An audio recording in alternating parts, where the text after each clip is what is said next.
Salut à tous, je m'appelle Antoine Caron et je suis heureux de vous accueillir sur cette chaîne dédiée à la pêche. Ici, je partage des astuces sur la pêche, le choix des appâts et des leurres, et j'aide également les débutants. Abonnez-vous pour rester toujours au courant. Et maintenant, passons au sujet du jour. Bonjour à tous. Aujourd'hui, je vous emmène dans un voyage fascinant à travers l'histoire de Rapala, ce leurre emblématique qui a conquis les pêcheurs du monde entier.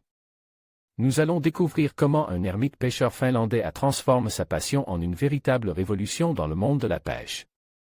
Je vais vous parler des débuts modestes de cette invention, de son évolution au fil des ans et de son impact sur la pêche moderne. Préparez-vous à plonger dans l'univers captivant de Rapala et à comprendre pourquoi il est devenu le leurre le plus célèbre au monde. C'est parti! Pêcher pour vivre en autarcie. Les origines du Rapala remontent aux années 1930. Toivo Pilvalinen est un travailleur manuel finlandais qui vend sa force sur les grands chantiers du pays. Mais un jour où la cantinière se trouve enceinte, il est enjoint de prendre ses responsabilités et de se marier.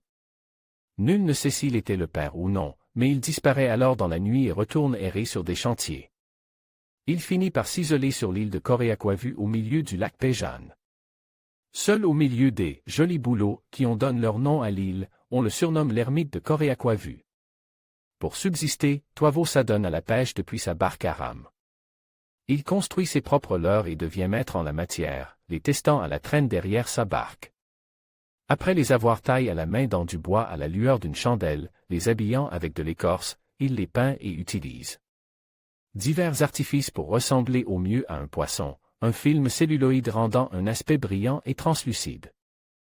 Après les tests derrière la barque, Toivo conserve les meilleurs leurres pour lui et quelques spécialistes et se rend aux marches de la ville la plus proche, à près de 8 km en barque, pour vendre les autres. Rapala, de la pêche à la vente de leurres également pêcheur sur le lac Pejan, Lauri Rapala peine à nourrir sa famille de sa pêche. Lui qui pêche au départ avec des appâts vivants, voit le succès des leurres de Toivo Pilvalinen et ce dernier lui enseigne ses méthodes de fabrication. Il crée son premier leurre avec du lige et son couteau en 1936. Il fait évoluer ses leurres, utilisant notamment des négatifs de photos fondues pour le rendu du poisson. Mais surtout, il devient maître dans l'équilibrage du leurre, afin qu'il reproduise les mouvements de poisson blesse qui attirent leurs prédateurs.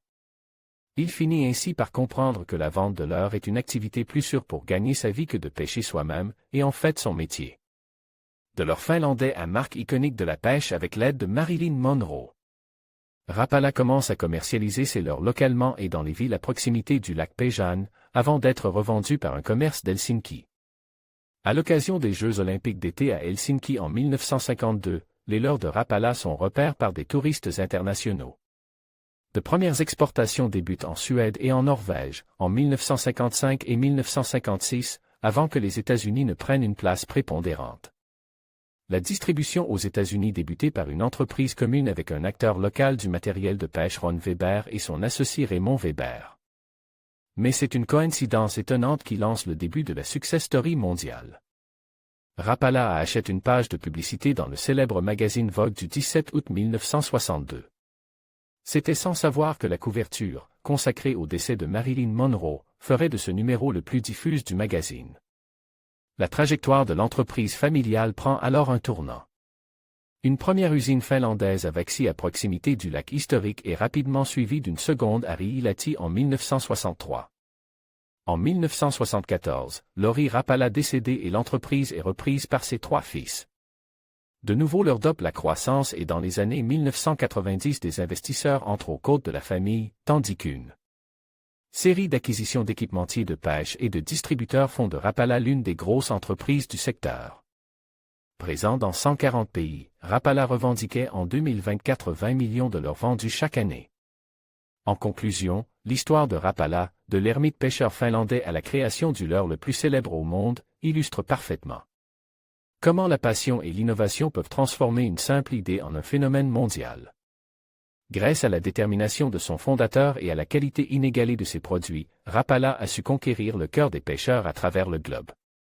Ce parcours inspirant nous rappelle que parfois, les plus grandes réussites naissent des racines les plus humbles. Merci de nous avoir suivis dans cette exploration fascinante de l'univers de Rapala.